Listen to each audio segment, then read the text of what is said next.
Test tube beef, it's what's for dinner. Can a big breakfast lead to big losses on the scales? Food producers are going Wonka, and some smart bathroom humor on the Daily Orbit. Hello and welcome to the Daily Orbit. I'm Emerald Robinson. What's the latest hot burger spot? The laboratory. The world's first lab-grown burger was shown live yesterday on culturedbeef.net. Researchers took a bite out of their research, which is being developed as a possible food source to address the impending world hunger problem.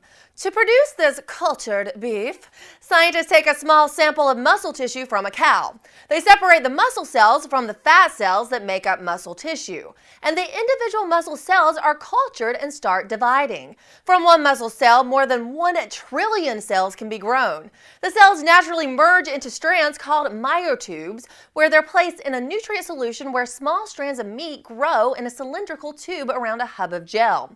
This creates a strand of muscle tissue which, when layered with other strands, creates beef. Sounds yummy, no? No.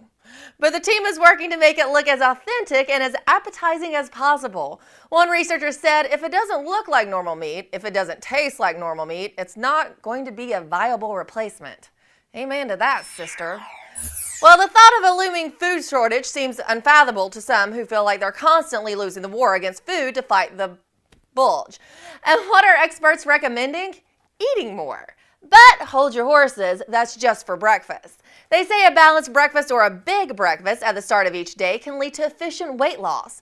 The new study found that overweight and obese women who ate their highest calorie meal for breakfast lost more weight than those who ate a larger dinner, even though both groups consumed the same amount of calories daily. The big breakfast eaters also showed lower levels of the hunger hormone throughout the day, suggesting they were more satisfied, and also exhibited lower levels of insulin, glucose, and triglycerides. I guess I'm going to have to start doing better than my typical coffee breakfast. And after you eat that big healthy breakfast and you're playing on your smartphone while sitting on your smart toilet trying to pre-order a smartwatch, when all of a sudden music starts playing, your deodorizer goes off, the toilet starts flushing over and over, and the built-in lighting is going crazy. You've been hacked. A new report reveals the advanced technology in the Sadist brand toilet can be hacked. Due to an easy-to-crack Bluetooth pin, the Android app associated with the uber tech-heavy $5,600 Sadist toilet can be hacked to give anyone who has the app access to any Sadist toilet. So a hacker could raise or lower the lid, continually flush the toilet, or kick in the built-in bidet. Who would do such a thing? And researchers are sounding like they're getting a little inspiration from Willy Wonka, which I watched last night. Love that movie.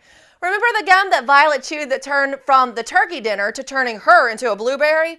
Well, one food producer has grown a new grape variety that tastes like, get this, cotton candy. Growers are looking for a way to compete with the junk food industry and get people a little closer to the fruit bowl than the cookie jar. Can we work on getting strawberries that taste like birthday cake? Sweets are my weakness.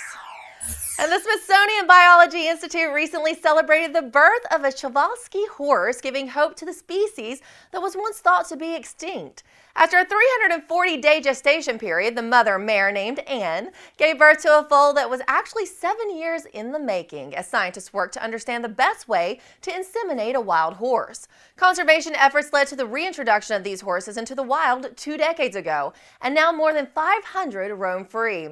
Though numbers are increasing of these rare and endangered horses by natural means, the limited number of mares and stallions in the wild could lead to inbreeding. Scientists hope that artificial insemination will help diversify the population, and they're not horsing around. And that's all for the Daily Orbit. We'll see you tomorrow.